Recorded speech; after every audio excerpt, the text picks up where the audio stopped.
Welcome to the Renaissance Church Podcast. We want to help you walk with God, grow in community, and live on mission. We exist to bring the good news of Jesus into all of life and all the earth. My name is Chris Kipp, and I serve as the lead pastor of Renaissance Church here in Richmond, Texas. And I hope this resource encourages you and helps you grow in a relationship with Christ. Here is this week's teaching. Again, welcome today. So glad that you're here. I really loved how Havana led us in worship. Can we thank her one more time just for what she put into that?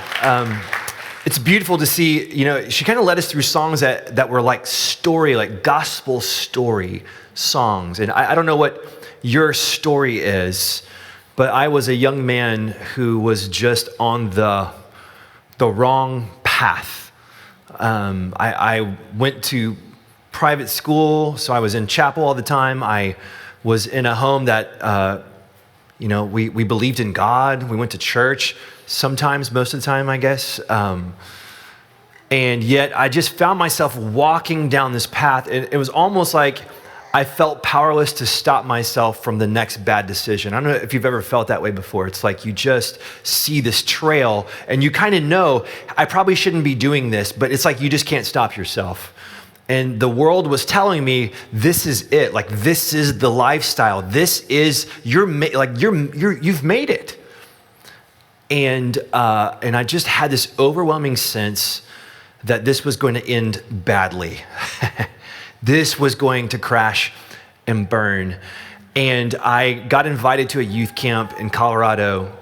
And I went there because A, when you're young, you might meet a girl at camp. That's always fun. B, there's going to be rock climbing in Colorado. Like, why pass it up? So I went to Colorado to go to youth camp. And I heard a man share the good news of Jesus. And he did it with a warmth of heart, a sincerity, like tears in his eyes, talking about the sacrifice that Jesus paid because of my sins. And it's like I was hearing it for the very first time. And I will never forget that moment. And the way I describe it is, if you've ever had an x-ray before and they put that lead blanket on you, have y'all felt that before? Yeah, it's like that weight is almost like I experienced for the very first time the presence of the Lord. And it felt like that. It was almost just like, whoa. Like I just wanted to go lower in the room, if that makes sense.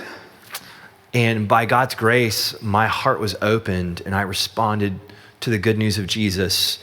And my whole life has just been sort of this clumsy, just little by little growing more and more into the image of my Savior Jesus.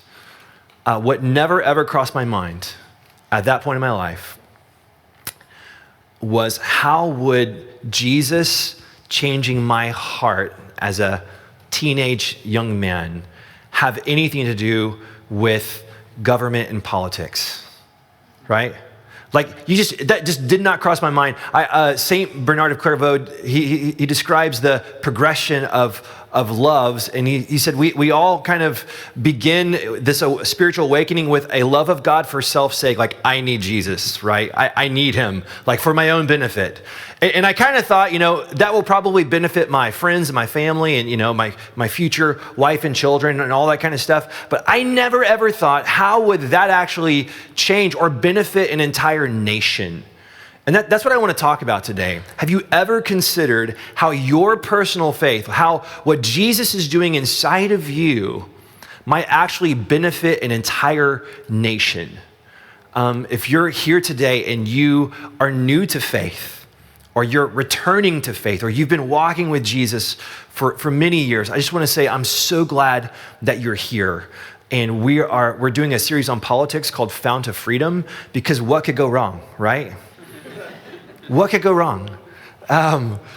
It is slightly polarizing these days. It is very heated many times. It's something that we kind of say, hey, please don't talk about religion or politics at the dinner table, right? So we're kind of breaking all the rules, and we're going to talk about both religion and politics today. And what I want to do, here's my goal, okay? Here's the goal of today's message, is I want to get you to think. I want to get you to think about how your faith actually can benefit our nation. I want to show you a particular way that you are, as Jesus said, the salt of the earth, and you are the light of the world. If you're a follower of Jesus, that's who you are. Like it or not, you are it, okay? You're the salt of the earth and the light of the world. And I want to call us to become thoughtful, reasonable, convictional Christians. And I want you to know that contrary to maybe what you feel, you are not a nemesis to society. You are its beneficent, okay? So that's my goal today. We're going to look at John chapter 6. If you want to go with me to John chapter 6. I heard someone say this past week, Halloween used to be the scariest night of the year. It's now election night. And that's a bipartisan joke because everyone's going to feel that way in some way probably. Oh my gosh, what's going to happen tonight? It's a little bit scary for, I think, a lot of Americans who maybe feel torn in this time period. And I think what Jesus tells us here in John chapter 6 is so important for us as we look at the fount of freedom. Where does the idea of freedom actually come from? Before we read that, I just want to start with a contrast. And I just want to look at two current rising ideologies that you're very familiar with, that you see that, because you probably are seeing news stories and all that kind of stuff, none of this is going to be new information for you. I'm just going to point them out. And the first one is what I'm just going to call uncivil civil rights. I think I have an image that goes with this, and it just shows a scene that happened after the George Floyd riots, or during that time period in Minneapolis. And of course, this is not new, but these are becoming increasingly more publicly expressed, okay?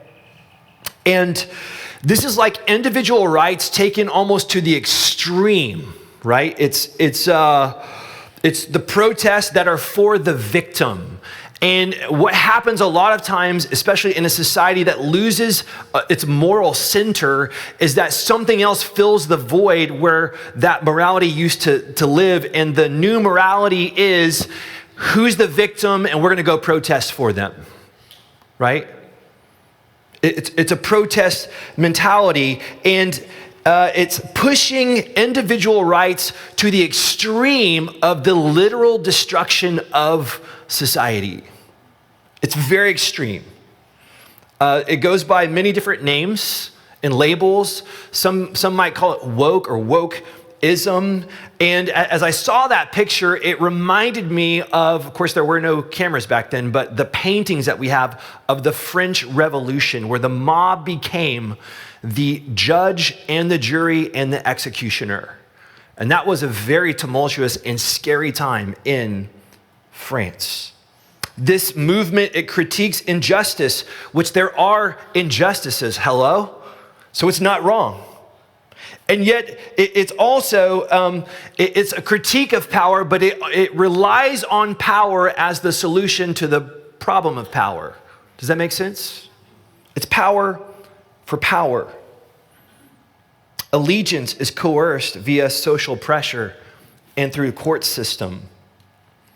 It has a redefined morality, but it holds that morality very stringently. Very stringently. And it's a power for power dynamic. This news story, I found it this past week. This is very recent in England. There's a British veteran by the name of Adam Smith Connor. He served in Afghanistan, and he was recently found guilty for praying silently outside of an abortion clinic. His story is that many years ago, his son was aborted. And so he has a very tender spot in his heart for the unborn. And so he went there and he was praying outside. He wasn't, preaching. He wasn't saying anything to anybody walking in or out. He was praying silently to himself. He was approached by two police officers, and apparently there is an act there, a Public Spaces Act, that created a buffer zone. And inside that buffer zone, you could not do anything that would disapprove of abortion. And so the police officers asked him, what is the nature of your prayer? They asked him, what are you praying about? Then he was charged. He went to a court, and he was actually found guilty for praying silently because it was a sign of disapproval of abortion. That's a thought crime. So it says, today, the court has decided that certain thoughts, silent thoughts, can be illegal in the United Kingdom. Smith Connor said after the ruling, that cannot be right. All I did was pray to God in the privacy of my own mind, and yet I stand convicted as a criminal. Sir Edward Lee, the father of the House of Commons, he would be the most prominent member of their parliament, or the most senior member. He expressed outrage at the outcome. It is disgraceful that in Britain in 2024, someone can be put on trial for praying silently in his head. Unfortunately, we have seen repeated cases of free speech under threat in the UK when it comes to the expression of Christian beliefs. To offer a prayer silently in the depth of your heart cannot be an offense. The government must clarify urgently that freedom of thought is protected as a basic human right. So that's what's happening in Western nations across the world. Okay, here's the second rising ideology, and it's the next picture if you go to that. It's Islamic extremism. It's kind of the opposite of what we just saw, right? If one is like the extremes of individual rights, this would be the extreme of like moral conformity of a community. They must conform. And what's so crazy is it's growing in Western nations where we're seeing the extremes of the individual rights thing. We also see the other counter movement growing at the same exact time. For example, in Britain right now, thousands of mosques are slated to be built there because it's rising. However, in Iran, 50,000 of the 75,000 mosques are actually slated to be closed. You know why? Because in Iran, the people are saying Islam is not working for us. And they're turning to Jesus in great numbers. In great numbers. This movement, it's allegiance through coerced violence. It seeks power and uses power to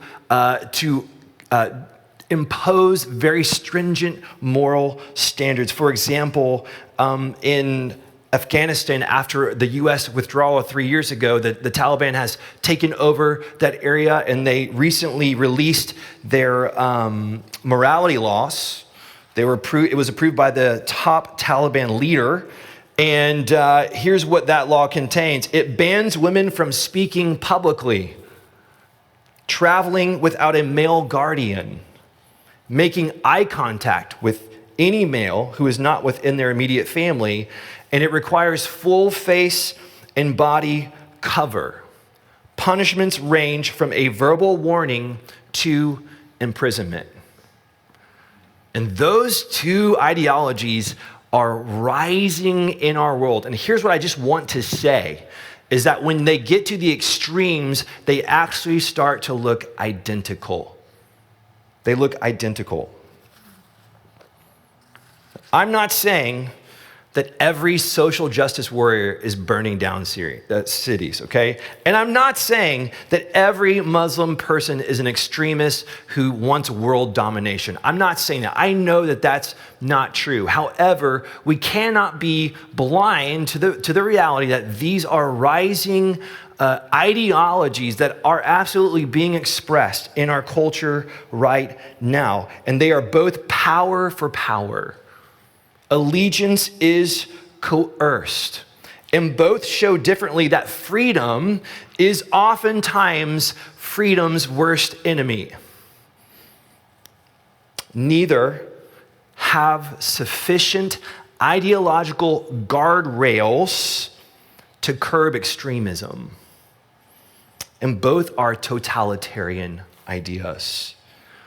Both of them violate what I want to talk about today, which is Christ and the conscience, the freedom of your conscience. Where does that freedom come from? Where does it originate? And how do we make sure that we don't lose it? You guys up for talking about that today? We're going to talk about Jesus and all of the things he said. And you might be thinking, what in the world is a preacher doing talking about this kind of thing on a Sunday morning? And what does this have to do with the Bible and Jesus and Christianity? And here's what I would say. It has everything to do with Jesus and Christianity, in my humble opinion, okay? I want to show you that. In John chapter 6, why don't you go there with me? We're going to look at verse 41 through 51. These are red letters, so this is a teaching of Jesus. Just so you know, John's gospel is different from Matthew, Mark, and Luke. It is not a synoptic. John is really concerned with you and I understanding the identity of Jesus. So he records 7 I am statements. We're going to look at one of those today, and I'm just going to pick it up kind of in the middle in verse 41. Here's what it says. Therefore, the Jews started complaining about him because he said, I am the bread that came down from heaven. They were saying, isn't this Jesus, the son of Joseph, whose father and mother we know? How can he now say, I have come down from heaven? Jesus answered them, stop complaining among yourselves. I love Jesus. He's like, stop complaining. No one can come to me unless the Father who sent me draws him. And I will raise him up on the last day. It is written in the prophets, and they will all be taught by God. Everyone who has listened to and learned from the Father comes to me. Not that anyone has seen the Father except the one who is from God. He has seen the Father. Truly, I tell you, anyone who believes has eternal life. I am the bread of life. Your ancestors ate the manna in the wilderness and they died. This is the bread that comes down from heaven so that anyone may eat of it and not die. I am the living bread that came down from heaven. If anyone eats of this bread, he will live forever. The bread that I will give for the life of the world is my flesh. This is the word of the Lord. So Jesus has this encounter with the Jewish people. He's doing something very important. He's connecting the dots of their history, right? The Exodus from Egypt, all the things that they rehearse every year. They remind themselves of how God delivered them from Egypt, how they went into the wilderness, right? And they were going to die of starvation. They cry out to God, and he sends this stuff called manna to come and form on the ground. And the word manna literally translates this, what is it? Have you ever had a meal before? Someone puts it before you, you're like, what is it?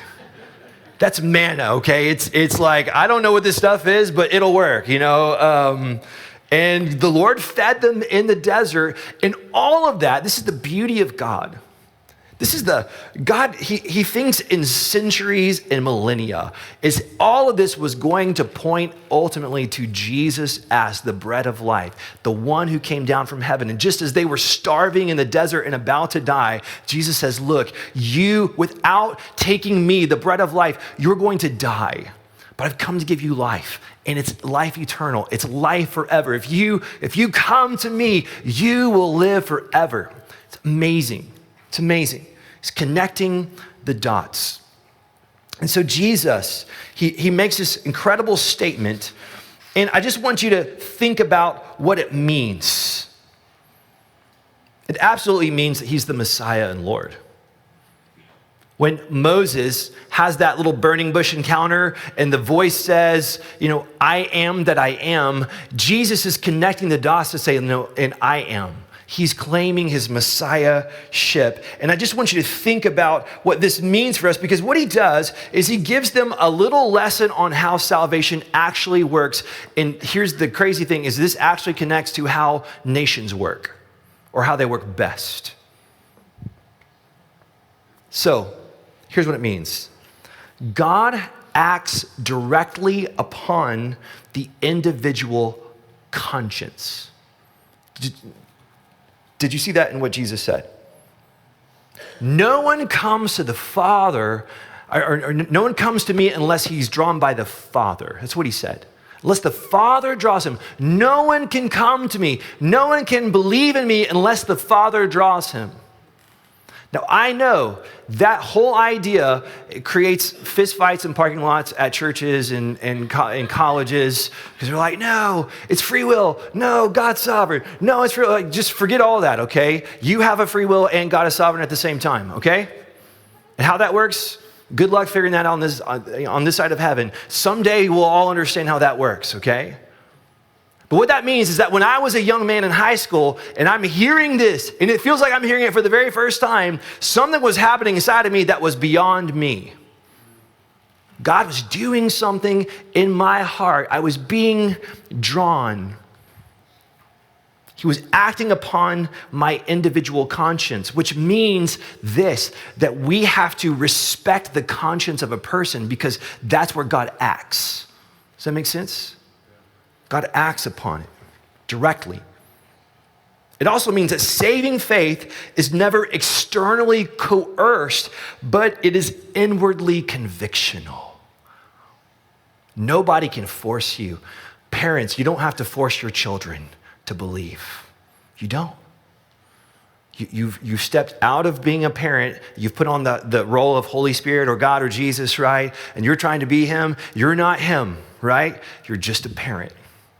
And we cannot coerce anyone into faith, which is really good if you're not a Christian, right? We're not here to force people into anything. The third thing is Jesus presents his life, his message, and his miracles to everyone.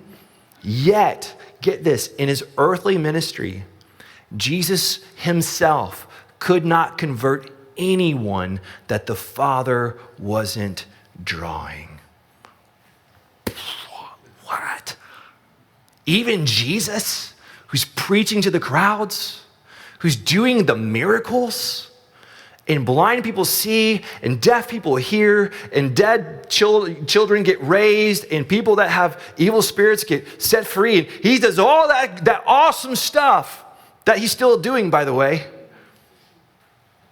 He does all that stuff, and even that could not actually convert somebody without the Father working directly upon that individual conscience. Does that make sense what I'm saying? Do you see that in the verse?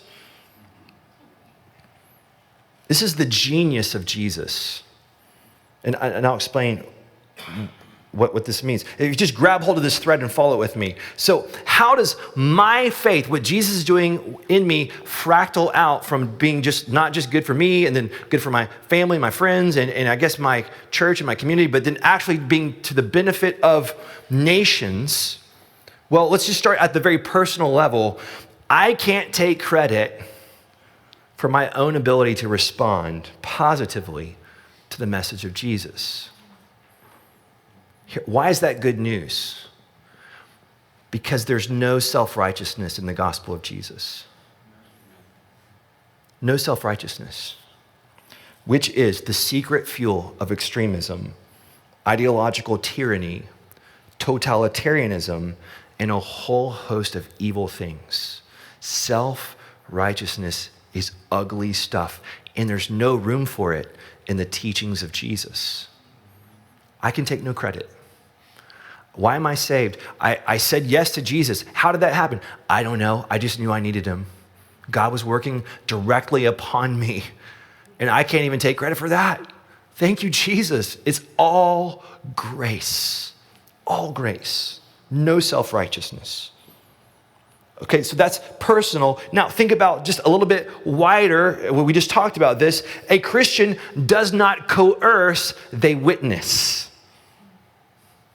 We never coerce. We're never forcing it on anyone. We're just witnessing to the life and the message and the miracles of Jesus. I think about Jesus, he's in Luke chapter 9, he's on his way back to Jerusalem. He's going through this Samaritan village. And in this village, he wants to kind of stop in and kind of, refresh, maybe spend the night before he gets on down the road. And it says that they do not allow him into the village. They don't welcome him in. And James and John, the sons of thunder, right? I love the nicknames that Jesus gives his disciples. The sons of thunder is like, Lord, you want us to call lightning down on these fools? We'll show them. You're God. And he rebukes them harshly. Like, you do not understand how this works. We do not coerce people into anything. We only witness to the life and the message and the miracles of Jesus. So no self-righteousness, no coercion. Here's the third thing. How does that go beyond even like touching nations and politics? Here it is. Christianity is not to be directly imposed upon a people. Rather, it operates indirectly through values and principles. Think about that. The genius of Jesus is this. Every ideology that wants to just kind of rip the world apart it lacks the sufficient guardrails within it to keep it from extremism. And Jesus builds into this whole thing. So the understanding of God's sovereignty in my own salvation actually is a guardrail that keeps me from becoming a coercive jerk that wants to make everybody do what I do and believe what I believe and worship the way that I worship and go to church where I go to church and all the things that could happen to Christians if we get this wrong. Does that make sense what I'm saying? It's indirect through values and principles. The frustration of Jesus' first followers were this. Why don't we just take over this thing, Jesus? Let's throw Rome off of our backs. These guys have been persecuting us for so long, and now you're here, like, come on, let's go. Let's throw them off. And he's like, no. If Jesus had done that, he may have successfully thrown off Rome, but what Jesus did is so much better because what Jesus teaches us actually throws off tyranny everywhere, not just in first century Jerusalem. Hello? It's amazing. And so any attempt to directly impose Christianity upon someone else is a failure not to take our faith seriously, but it's actually a failure to not take it seriously enough. Okay?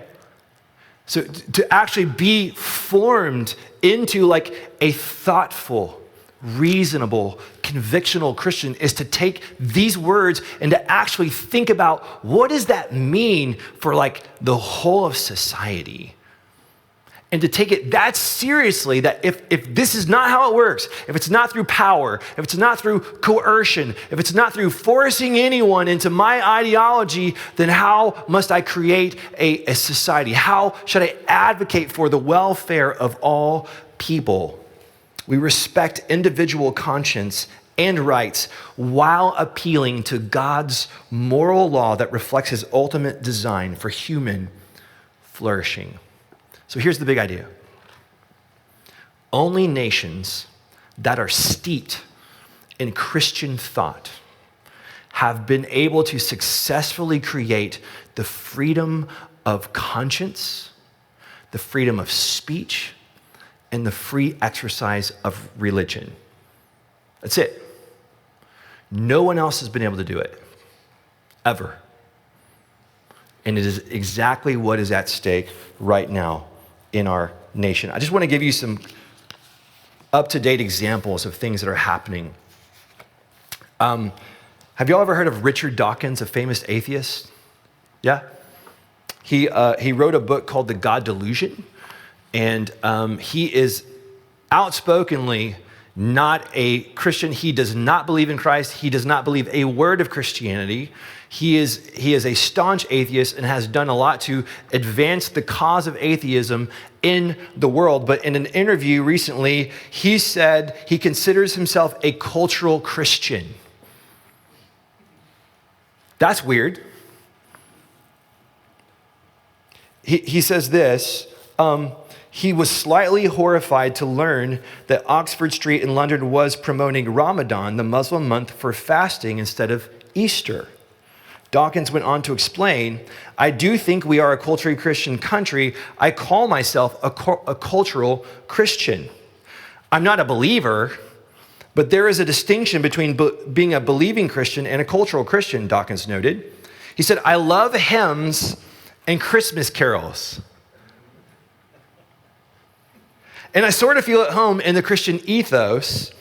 And I feel that we are a Christian country in that sense. And I would not be happy if, for example, we lost all of our cathedrals and our beautiful parish churches. Now, this is so ironic to me because this man writes books that talks people out of Christianity. And yet when the churches can't afford to keep the lights on, he's like, oh man, this is so sad.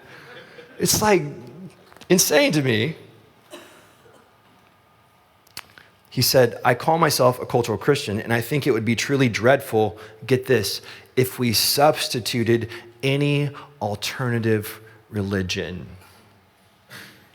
He's an atheist who's reasonable enough to say no one else has been able to create the kind of freedoms that we have right now in our nations.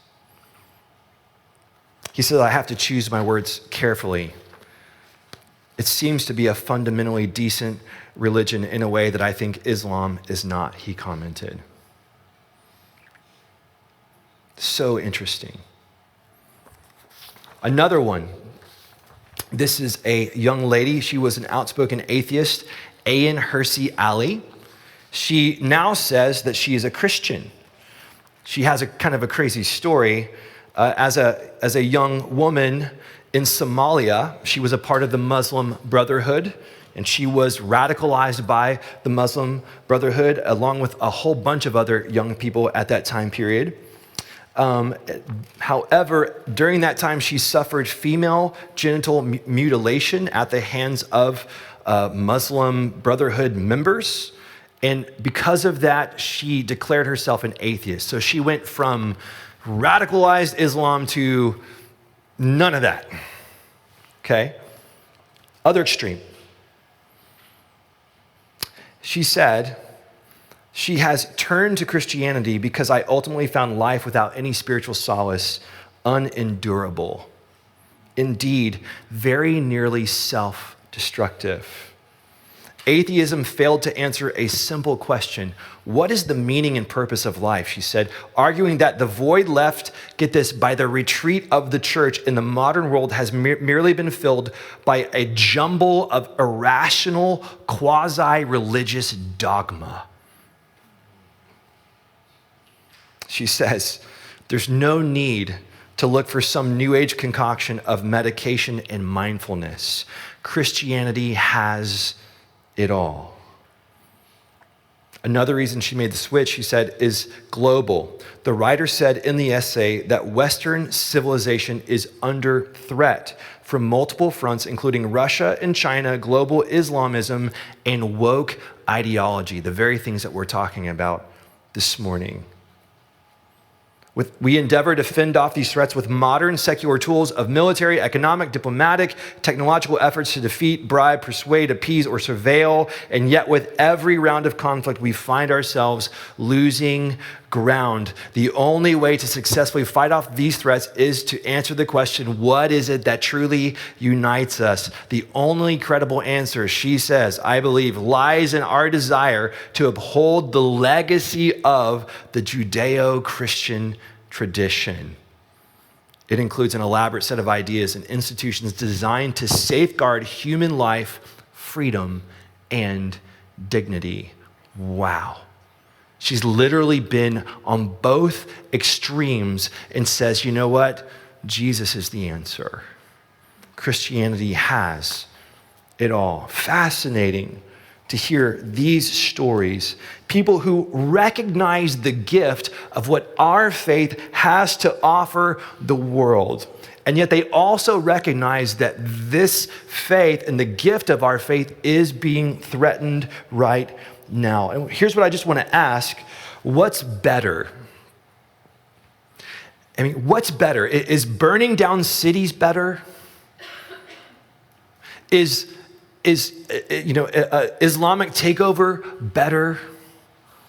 And what I would just say is what's better is what Paul said so beautifully and succinctly in Philippians 4:5. I think I have a slide for this, James.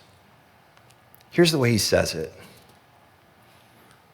Let your reasonableness be known to everyone. The Lord is at hand. He's giving a list of things to the church at Philippi to say, okay, here's final instructions. Here's what you do, guys. Here's what I want you to focus on. And in that list, he gets to this statement, and it's so beautiful. Let your reasonableness be evident or be known to everyone. And the original Greek word denotes seemly, fitting, equitable, fair, moderate, forbearing, not insisting on the letter of the law. It expresses that considerateness that looks humanely and reasonably at the facts of a case. It's reasonable. It's rendered as gentle in 1 Timothy 3, in contrast to contentiousness. In Titus 3, that word is rendered as gentle and associated with meekness. It's the quality of wisdom that's from above, in association with the good. It's reasonableness. And I think what the world needs is thoughtful, reasonable, convictional Christians. These are in short supply. They need people like you and me who are just absolutely dependent on God's grace, who are clumsily taking the next step with Jesus, being transformed by his life and his message and his miracles. People who are seeing in greater and greater ways that our God is the fount of freedom, and that his ways, they're not just good for me, and they're not just good for my family, but they're actually good for the world around me. I want to close with a couple things. The first is a story of a young man growing up in Virginia in the 60s. Do we have anybody that grew up in the 60s? A few of you? Yeah, Could tell by your psychedelic tie-dye t-shirts that y'all had on back there. Just kidding. This man actually grew up in the 1760s, so I don't think there's anybody who grew up in the 1760s in the room. He grew up Anglican, which is like the American version of the Church of England. At that time period, it was the state-sponsored religion, meaning the tax dollars of that state were funding the church. And he grew up in a family that was there every Sunday at the Anglican church.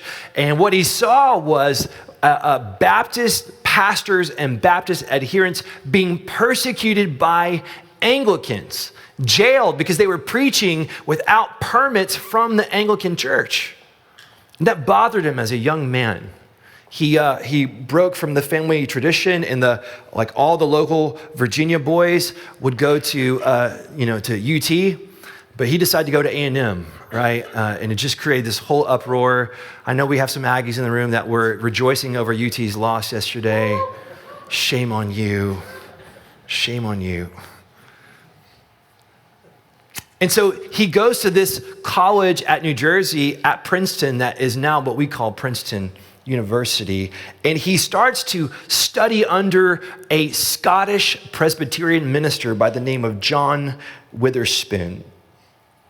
And he begins to understand this concept of actual conscience, that God acts upon a conscience, and that there should be a freedom for a person to have their own conscience and to respect that, and that no law should be created, and that there should not be the state-sponsored church that's going to enforce itself on other churches, and all this stuff. It just becomes solidified in his mind.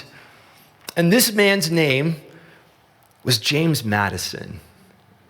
And if you know anything about him, he's the father or the architect of the American Constitution. And before he was working on the American Constitution, he was working on the Virginia Constitution. Here's what he wrote: because we hold it a fundamental and undeniable truth that religion, or the duty which we owe to our Creator, And the manner of discharging it can be directed only by, get this, reason and conviction, not by force or violence.